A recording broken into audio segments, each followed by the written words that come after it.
Hi, it's Phoenix Genesis, helping you guys to get different ideas for what you could use on the Pacific Crest Trail without breaking your piggy bank, so you have extra money for food and maybe lodging or other things you need on the trail.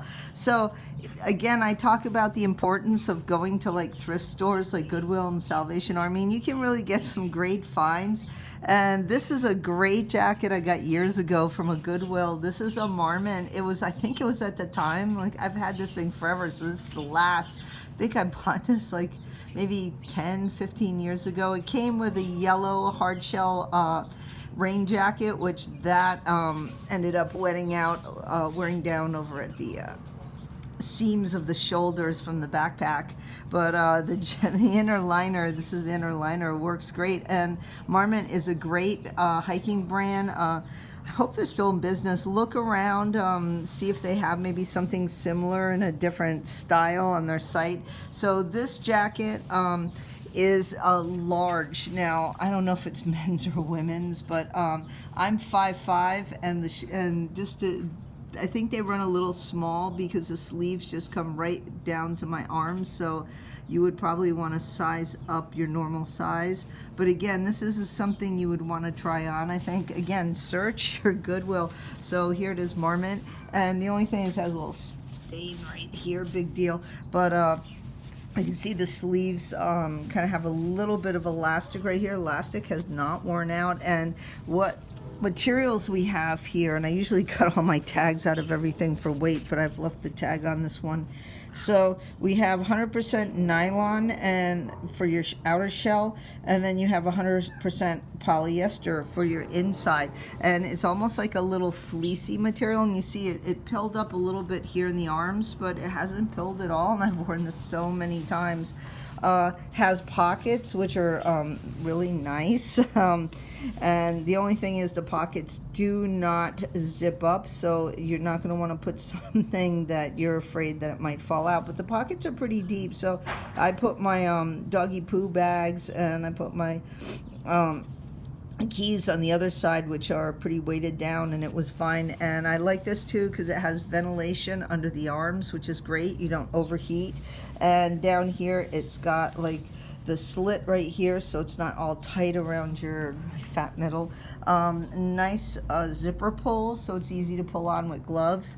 And that's probably about it for the jacket. That's the back of the jacket.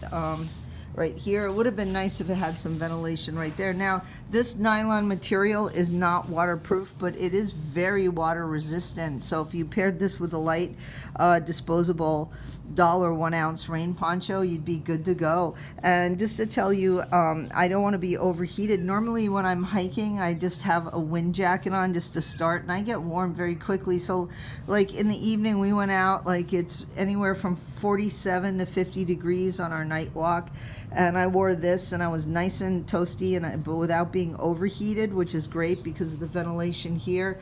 And I was not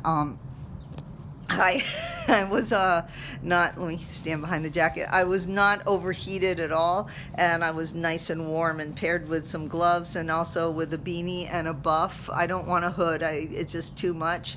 You know, I have a heavy hood. I can't hear. It blocks my vision. So just having the beanie and the buff and the gloves. I had shorts on. I was actually nice and warm and toasty, and we went on a nice walk with the 2 dogs last night. So keep looking around. Go to your thrift stores, and you know what? If you walk to the thrift store, that gives you your walk, you know, your training walk. I always, at this point, early in training this year, I got a pack on my back. I'm like, you know, I keep adding more and more weight, but I'm not going to go out on a walk without a pack at this point because I need to keep training with that pack. So anyway, you can walk to your thrift store, and it'll give you excuse maybe once a week, twice a week, start looking for things that you can have. And again, it's always, even if you buy something new and expensive, the must-have jacket that might be an expensive down jacket like Mountain Hardwear, you still want to have some kind of backup because everything rips, everything fails, everything gets lost on the trail. I've been hiking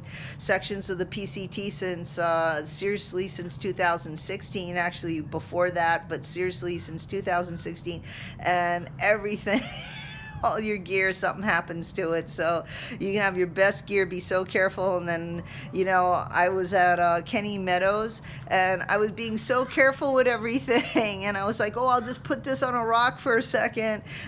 This was a couple weeks ago, and the rock was full of pine sap I didn't see, and that was it. I was like scrubbing pine sap off everything, so on my pack. So again, everything can get wrecked, everything can get lost. So it's always good to have these cheaper alternatives ready to go that someone, your support team, can ship to you in a hiker, or just mail it in a box, you know, to the post office, or, you know, something you even find at a thrift store along the way. You could bounce it up trail just in case you see your coat starting to wear out and you got an extra one to go. Anyway, hope that helps. Phoenix Genesis. I'll see you guys on the trail. Bye.